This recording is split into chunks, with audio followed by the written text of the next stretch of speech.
Hello friends and my all dear NET aspirants, स्वागत है आप सभी का एक बार फिर से जेके एकेडमिया में। और फ्रेंड्स, जैसा कि आप सभी जानते हैं कि important MCQ series and important classes हम आपको जेके एकेडमिया पर कंटिन्यू प्रोवाइड कर रहे हैं। और साथ ही साथ आप सभी को बता दें कि हमारे यहाँ पर आपको अब एक मॉक टेस्ट सीरीज़ मिलने वाली है जल्दी ही। हम आपको 50-50 क्वेश्चंस का जो प्रीवियस ईयर में आपके क्वेश्चंस आए हुए हैं तो उनकी एक वन लाइनर सीरीज़ और एमसीक्यू सीरीज़ स्टार्ट कर रहे हैं, जो आपके लिए बहुत हेल्पफुल रहेगी। आज आपके लिए एक बेहतरीन सेशन लेकर आए हैं जिसमें हम 25 मोस्ट इंपॉर्टेंट माइक्रोस्कोपी एमसीक्यूज़ के बारे में बात करेंगे। आईसीआर नेट के लिए एक मोस्ट इंपॉर्टेंट क्लास आज की हमारी होने वाली है। किसी भी स्टूडेंट को या किसी भी मेरे फ्रेंड्स को कोई भी अगर किसी भी तरह का स्ट्रेटेजी हेल्प चाहिए, किसी भी तरह की कोई नोट्स की अगर रिक्वायरमेंट है या उसको कोई टॉपिक नहीं मिल रहा है जिस टॉपिक को वो पढ़ना चाहता है, तो वो कमेंट बॉक्स में बता सकते हैं। हम आपको उसके ऊपर क्लास और एमसीक्यू सीरीज़ प्रोवाइड कर देंगे। तो आइए स्टार्ट करते हैं हमारा आज का एमसीक्यू सेशन। तो सभी लोग ध्यान से क्वेश्चंस को देखिएगा, अपने जो है आंसर्स को गेस कीजिएगा और फिर देखिएगा आपका स्कोर कितना हुआ। फर्स्ट क्वेश्चन है, the image obtained in compound microscope is. Compound microscope में इमेज कैसी बनती है? Real, virtual, real inverted and virtual inverted. तो फर्स्ट का जो राइट ऑप्शन हो जाएगा वो है option number b. Compound microscope जो है वर्चुअल इमेज बनाता है। इसके बाद है question number 2, direct microscope count can be done with the aid of. यानी कि आप माइक्रोस्कोपिक काउंट को किसकी हेल्प से जो है डायरेक्टली काउंट कर सकते हैं? Newberg chamber, anaerobic chamber, mineral oil, olive oil. तो सेकंड का जो हमारा राइट आंसर हो जाएगा वो है न्यूबर्ग चैम्बर की हेल्प से आप माइक्रोस्कोप के डायरेक्ट काउंटिंग कर सकते हैं। माइक्रोस्कोप में जो भी आप देख रहे हैं उसको डायरेक्ट काउंट कर सकते हैं। नंबर 3, जिसमें बात करेंगे in a fluorescent microscope the objective lens is made of. तो फ्लोरेसेंट माइक्रोस्कोप का जो ऑब्जेक्टिव लेंस है वो किस मटेरियल का बना होता है? Glass, quartz, polythene and none of these. तो थर्ड का जो हमारा राइट आंसर हो जाएगा वो है पॉलीथीन। तो फ्लोरेसेंट माइक्रोस्कोप का जो ऑब्जेक्टिव लेंस है वो पॉलीथीन का बना होता है। इसके बाद है question number 4, the light emitted by luminescent bacteria is mediated by the enzyme. यानी कि जो लाइट लुमिनिसेंट बैक्टीरिया जो है मीडिएट करता है वो कौन सा एंजाइम उसको कंट्रोल करता है? ऐसे कुछ याद रखेंगे कि जो लुमिनिसेंट बैक्टीरिया जो है लाइट एमिट करता है उसको कौन सा एंजाइम मीडिएट करता है? Coenzyme, luciferase, lactose dehydrogenase and carboxylase reductase. तो ल्यूमिनिसेंट बैक्टीरिया की जो लाइट प्रोवाइड करता है या लाइट एमिट करता है उसके पीछे एंजाइम जो होता है, तो 4 का राइट आंसर हो जाएगा option number c. Lactose dehydrogenase होता है ल्यूमिनिसेंट बैक्टीरिया के अंदर जो लाइट एमिट में हेल्प करता है। इसके बाद question number 5, electron microscope gives magnification up to. Electron microscope कितने मैग्नीफिकेशन तक रिजोल्यूशन दे सकता है? तो यहाँ पे हमारे 5 के ऑप्शन हैं 100x, 2000x, 50,000x and 2,00,000x। तो 5 का जो राइट आंसर है ऑप्शन नंबर डी, यानी कि 2,00,000x तक जो है इलेक्ट्रॉन माइक्रोस्कोप मैग्नीफिकेशन दे सकता है। इसके बाद next question number 6, the inventor of microscope is Galileo, Antony van, Pasteur and Koch. सभी को जानते हैं कि राइट आंसर है एंटनी वैन ल्यूवेनहॉक ने इन्वेंटर किया सबसे पहले माइक्रोस्कोप का। इसके बाद है I can not resolve any image less than 1 micrometre, 2 micrometre, 7 micrometre, 5 micrometre. तो राइट आंसर हो जाएगा 1 माइक्रोमीटर से कम का जो मतलब एक तरह हम कह सकते हैं कि कोई भी इमेज है 1 माइक्रोमीटर से अगर वो कम की है तो उसको आई रिजॉल्व नहीं कर सकती।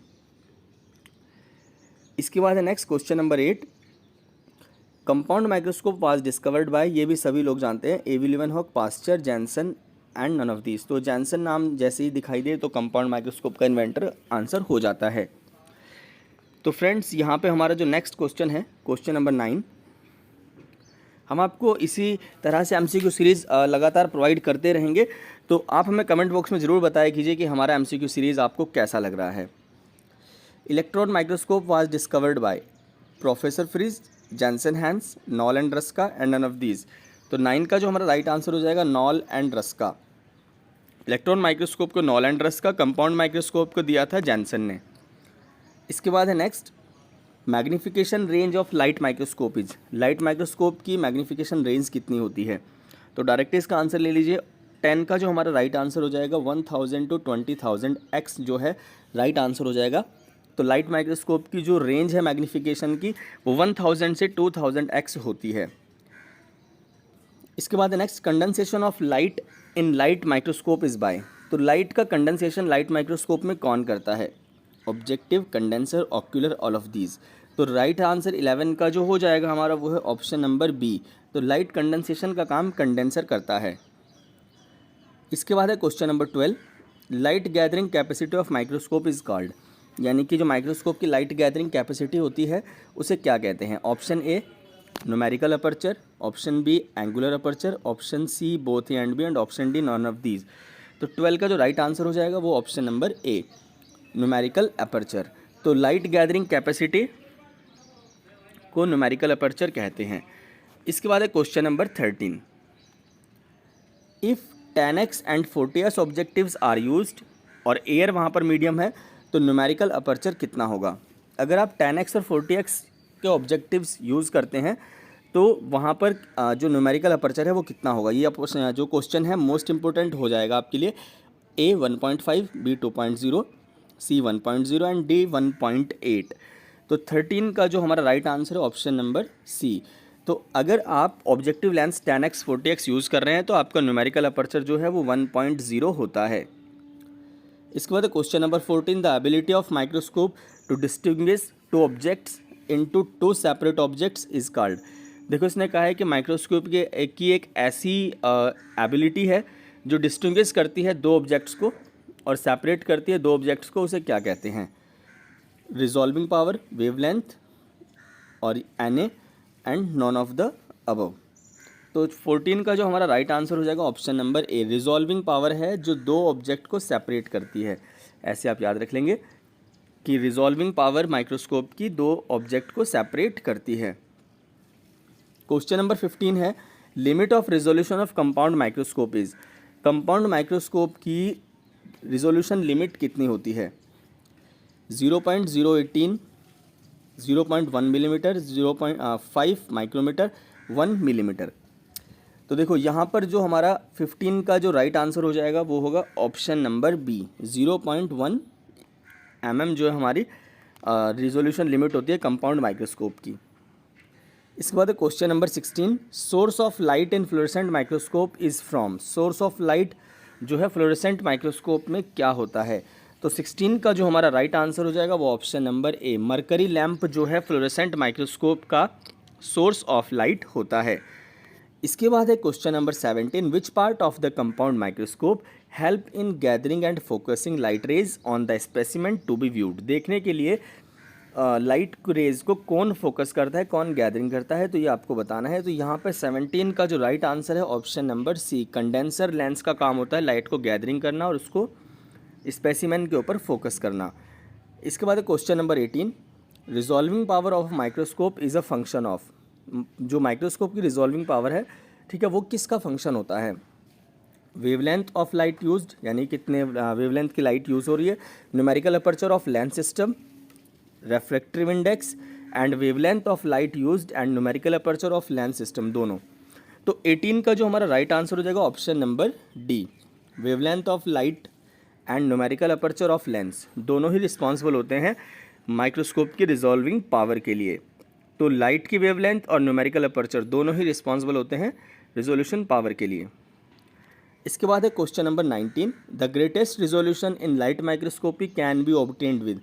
अच्छे से जो एक रिजोल्यूशन है लाइट माइक्रोस्कोप में वो कैसे देखी जा सकती है? Longest wavelength of visible light अगर यूज़ करें, an objective with minimum numerical aperture, shortest wavelength of visible light used, shortest wavelength of visible light used and objective with the maximum numerical aperture.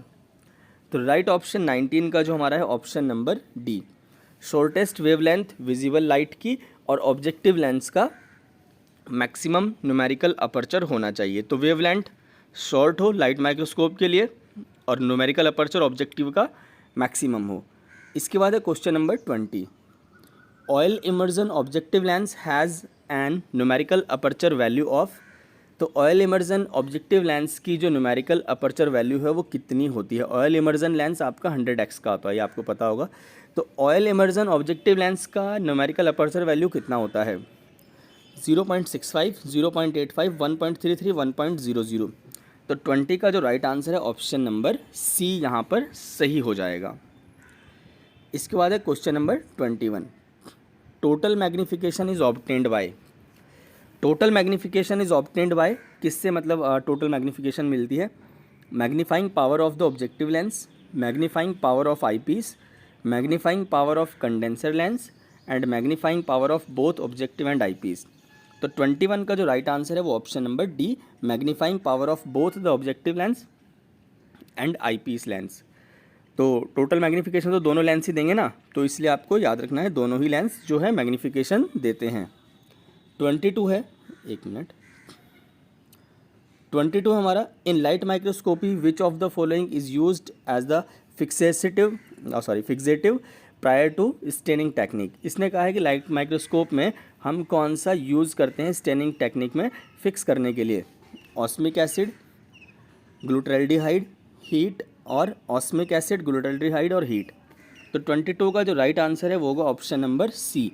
हम यहाँ पर heat fix करते हैं light microscope के लिए, सभी जानते हैं हीट फिक्स होता है लाइट माइक्रोस्कोप में। इसके बाद है question number 23, in face contrast microscopy the rate at which light enter through object is. तो आपको बताना है किस रेट पर लाइट जो है ऑब्जेक्ट लेंस के अंदर एंट्री करती है।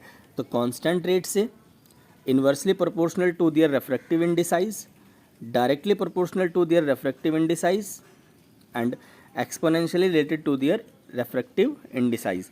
तो क्वेश्चन नंबर 23 का जो राइट ऑप्शन हो जाएगा 23 का ऑप्शन नंबर बी, ये इन्वर्सली प्रोपोर्शनल होता है उसके रेफ्रेक्टिव इंडिसाइज के। तो फेस कंट्रास्ट माइक्रोस्कोपी में जो लाइट जब ऑब्जेक्ट में एंटर करती है तो वो अपने रेफ्रेक्टिव इंडेक्स जो इंडाइसिस है उसके इन्वर्सली प्रोपोर्शनल होती है।